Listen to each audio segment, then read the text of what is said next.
بسم اللہ الرحمن الرحیم۔ السلام علیکم دوستو، آج میں آپ کے لیے ایک بہت ہی خوفناک اور انتہائی پراسرار کہانی لے کر آئی ہوں۔ لیکن کہانی شروع کرنے سے پہلے آپ سب دوستوں سے گزارش ہے، اگر آپ میرے چینل پر نئے ہیں یا ابھی تک آپ نے میرا چینل سبسکرائب نہیں کیا تو اسے سبسکرائب کر لیجئے اور بیل آئیکن کو آل پہ کر لیں تاکہ دلچسپ اور بہترین کہانیوں کا جو یہ سلسلہ ہے بر وقت آپ کو ملتا رہے۔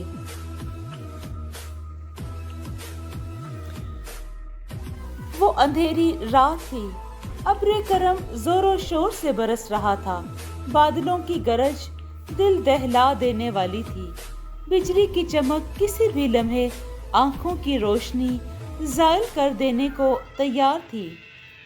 ایسے میں اپنے گھر سے نکلنا بے وقوفی تھا، اور یہ بے وقوفی ساجد اور اس کے 3 دوست کر چکے تھے۔ ساجد، واجد، تانیہ اور سحر ویکنڈ منانے اپنے گھر سے نکلے تھے۔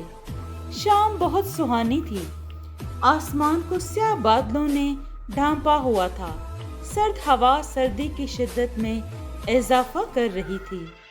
وہ چاروں اپنے گھر کے قریب والے گارڈن میں اکٹھے ہوئے۔ یار واجد، کتنا سہانا موسم ہے، کیوں نہ لانگ ڈرائیو پر چلا جائے؟ ساجد نے اپنے چہرے کی خراش کو مٹاتے ہوئے کہا، جو کہ درخت کے جھڑے ہوئے پتے نے اس کے دائیں رخسار پر لگائی تھی۔ پاگل ہو تم؟ موسم دیکھا ہے تم نے؟ کبھی بھی بارش ہو سکتی ہے۔ سحر نے لہراتی زلفوں کو سمیٹتے ہوئے ساجد کی بات کا جواب دیا۔ بس کیا تم ڈر گئی ہو؟ میں ڈرتی ورتی نہیں ہوں، میں تو بس تمہیں یہ کہہ رہی تھی کہ ایسے موسم میں لانگ ڈرائیو پر جانا مناسب نہیں ہے، سحر نے وضاحت کی۔ اچھا بھائی، پھر تو تم بھی ہمارے ساتھ چلو، اور تم اکیلی رہ کر کیا کرو گی تانیہ؟ تم بھی ہمارے ساتھ چلو، واجد نے کہا۔ لیکن جانا کہاں ہے؟ تانیہ نے بھی گفتگو میں حصہ ڈالا۔ وہ میرے پاپا کا فارم ہاؤس ہے نا؟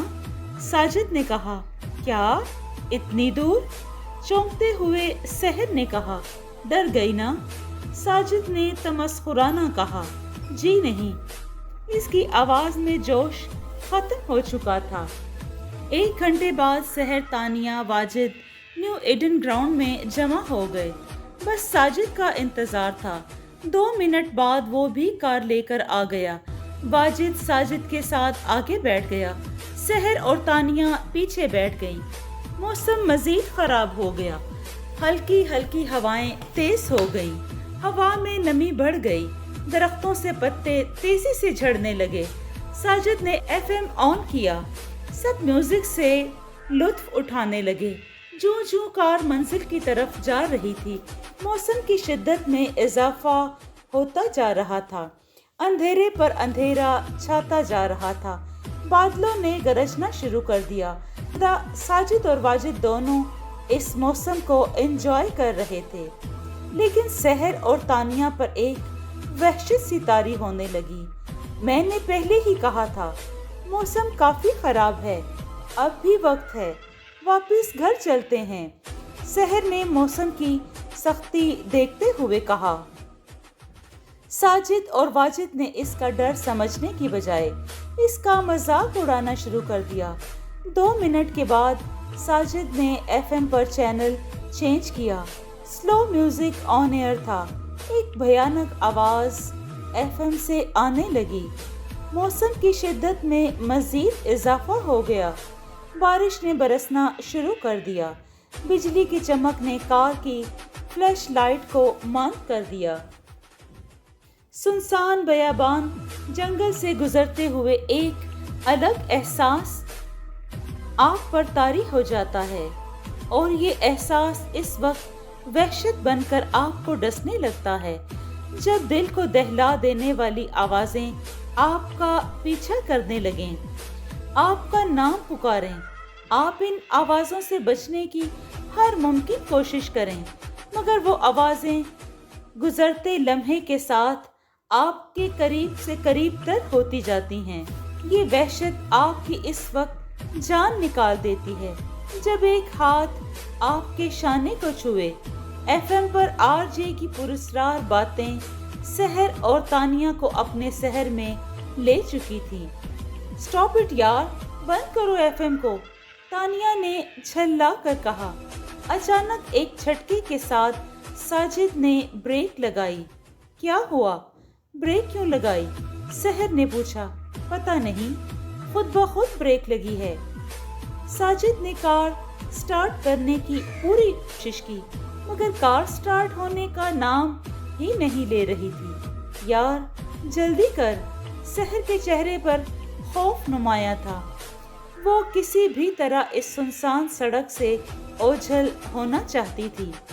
بارش کی گرتی بوندیں، بجلی کی چمک، بادلوں کی گرج سحر کو خوف کے اندھیروں میں دھکیل رہی تھی۔ اس کے ہاتھوں کی کپ کپاہٹ دیکھ کر تانیہ نے کہا، کیا ہوا؟ نہیں کچھ نہیں، وہ اسے حوصلہ دینے لگی۔ بس کچھ ہی وقت میں ہم پہنچ جائیں گے اور انشاءاللہ یہ بارش بھی ختم ہو جائے گی۔ ساجد نے کار کا دروازہ کھولا اور طوفانی بارش میں قدم رکھا۔ قدم رکھنے کی دیر تھی کہ اس کا پورا جسم تر ہو گیا۔ سرخ شرٹ کے نیچے پہنی بنیان واضح طور پر دکھائی دے رہی تھی۔ وہ انجن کی طرف بڑھا، مگر اسے کچھ سمجھ نہیں آیا۔ جانوروں کی آوازیں مزید واضح ہو گئیں۔ 30 سیکنڈ میں وہ واپس ڈرائیونگ سیٹ پر آ بیٹھا۔ اس کا وجود بھیگ چکا تھا، اس کے ہونٹ نیلے ہو گئے تھے۔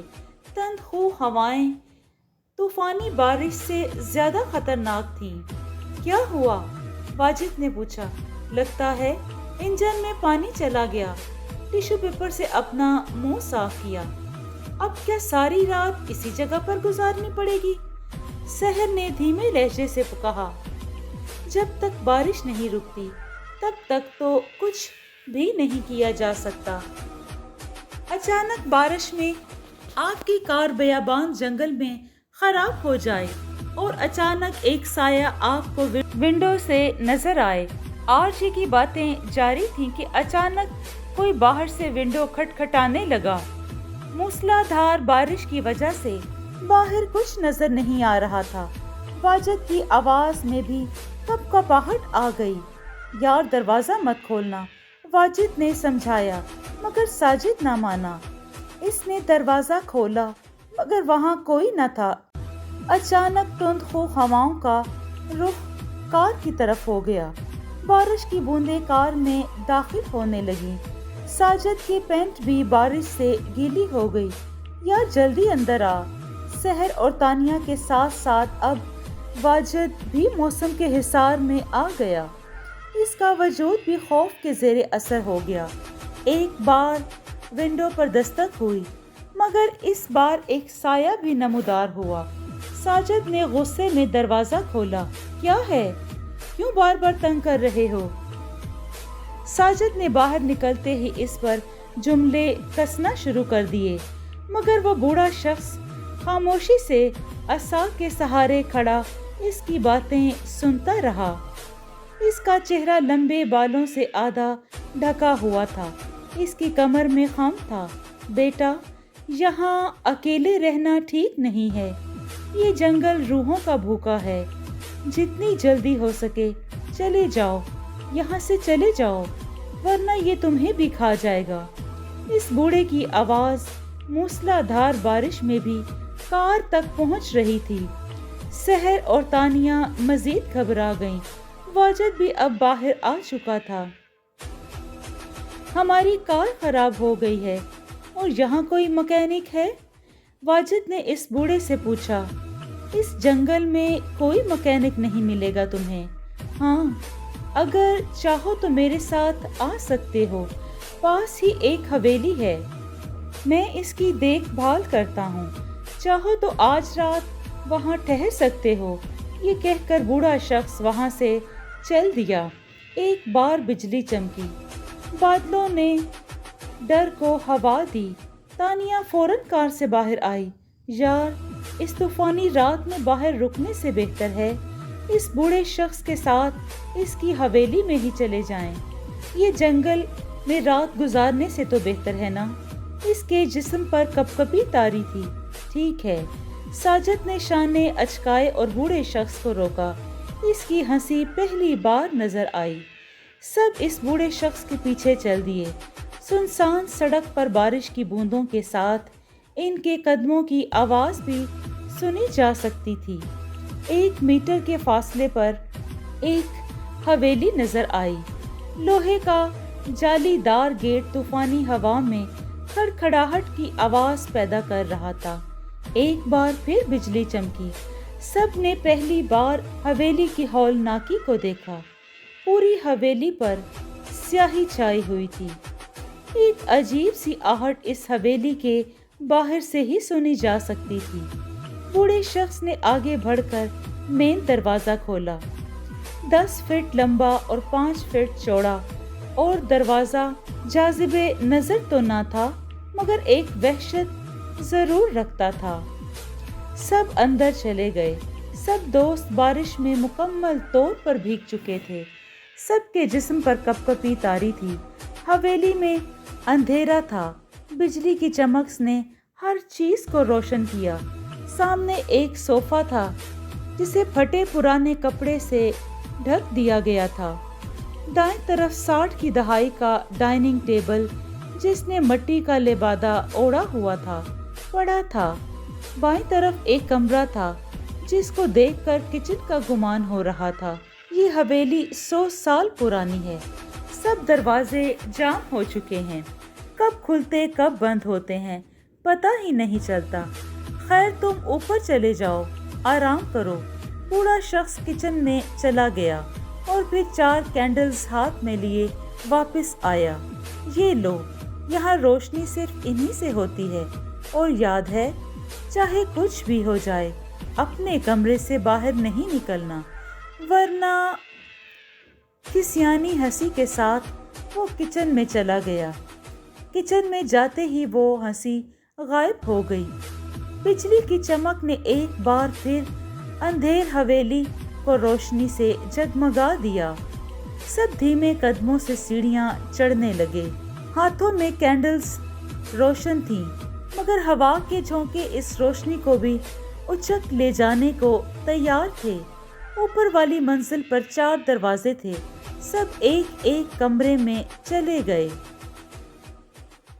تانیہ دروازہ کھول کر کمرے میں داخل ہوئی۔ کینڈل کی روشنی میں اندھیرے کو نیم روشن کر دیا تھا۔ صرف ایک ٹوٹا ہوا بیڈ تھا جس کو سیاہ کپڑے سے ڈھکا ہوا تھا۔ ایک ٹوٹی ہوئی الماری تھی۔ دیوار پر جانوروں کے خاکے بنے ہوئے تھے۔ بجلی کی چمک ان خاکوں میں جان ڈال دیتی۔ وہ سہمتے ہوئے بیڈ پر جا بیٹھی۔ اس کا جسم بھیگا ہوا تھا۔ اس کی نظر اس بوسیدہ الماری پر پڑی۔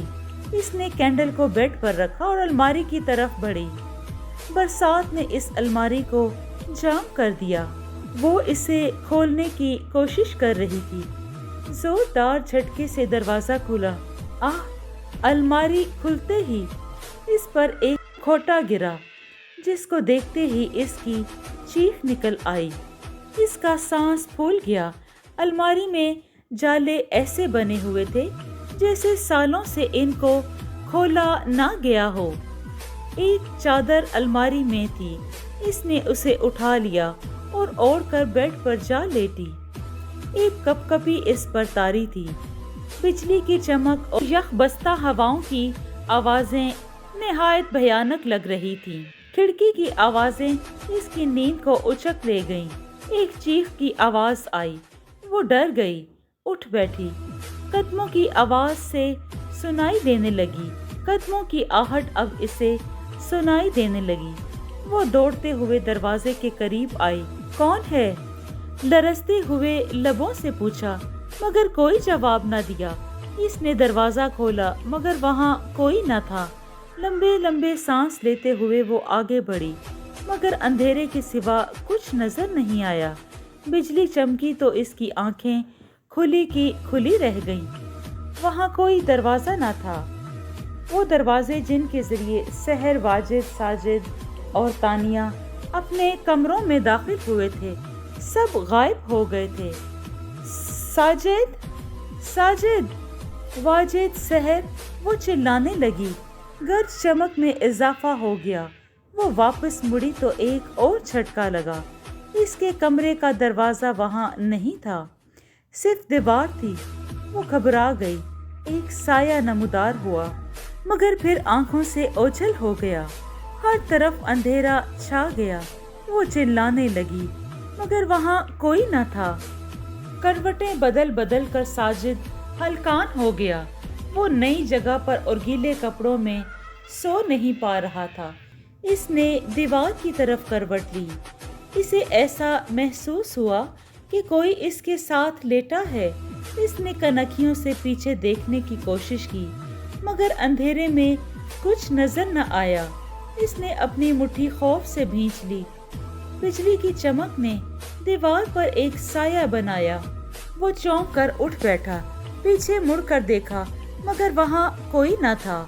خوف اس کے چہرے سے ظاہر ہونے لگا۔ قدموں کی آواز کمرے کے باہر سے سنائی دینے لگی۔ اس نے ہاتھ میں کینڈل لی اور ننگے پاؤں دروازہ کھولا۔ باہر کوئی نہیں تھا، صرف اندھیرا اور وحشت۔ وہ آگے بڑھا اور واجد کے کمرے کا دروازہ کھٹکھٹایا، مگر اس نے دروازہ نہ کھولا۔ اچانک سحر کے کمرے سے ایک چیخ سنائی دی۔ وہ اس کے کمرے کی طرف بڑھا۔ سحر، سحر، تم ٹھیک تو ہو؟ دروازہ کھولو۔ وہ دروازہ کھٹکھٹانے لگا، مگر کوئی جواب نہیں آیا۔ چیخ بھی غائب ہو گئی۔ پر اسرار خاموشی نے آن گھیرا۔ اسے ایسا محسوس ہوا کہ کوئی اس کے پیچھے ہے۔ اس نے مڑ کر دیکھا، مگر وہاں کوئی نہ تھا۔ ہاتھ میں موجود کینڈل ہوا کے جھونکوں سے بجھنے کو تیار تھی۔ تانیہ کا دروازہ کھلا تھا۔ وہ آگے بڑھ کر کمرے میں داخل ہوا، مگر تانیہ موجود نہ تھی۔ تانیہ، تانیہ، اس نے پکارا، مگر کوئی جواب نہ آیا۔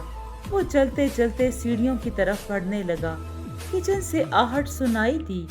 تانیہ، یہ تم ہو؟ اس نے نیچے جھانکتے ہوئے پوچھا، مگر کوئی جواب نہیں آیا۔ آہٹ واضح تھی۔ وہ لرزیدہ قدموں کے ساتھ سیڑھیاں اترنے لگا۔ وہ ننگے پاؤں تھا، مگر جب بھی وہ نچلے سٹیپ پر قدم رکھتا، ایک آہٹ سنائی دیتی۔ ایسا معلوم ہوتا تھا جیسے کوئی اس کے ساتھ ساتھ چل رہا ہے۔ وہ قدموں کی آواز تھی۔ اس نے اپنے آگے پیچھے دیکھا، مگر کوئی نظر نہ آیا۔ ایک تند خو ہوا کا جھونکا نظر آیا، مگر جب وہ اس کے پاس گیا تو دستک کی آواز گل ہو گئی۔ اس کے ہاتھ کانپنے لگے۔ وہ پلٹا تو ایک سایہ کچن میں جاتا ہوا دکھائی دیا۔ وہ دھیمے قدموں کے ساتھ بڑھنے لگا۔ وہ برسات کے موسم میں بھی پسینے سے شرابور تھا۔ یہ پسینہ خوف کا تھا، وحشت کا تھا۔ وہ کچن کے دروازے کے قریب تھا۔ اس سے پہلے کہ وہ آگے بڑھتا، اس کے شانوں پر کسی نے ہاتھ رکھا۔ ایک چیخ کی آواز گونجی۔ اس کا سانس پھول گیا۔ آہستہ سے پلٹا۔ وہاں تانیہ تھی، جو خود بھی خوف کے پسینے میں ڈوبی ہوئی تھی۔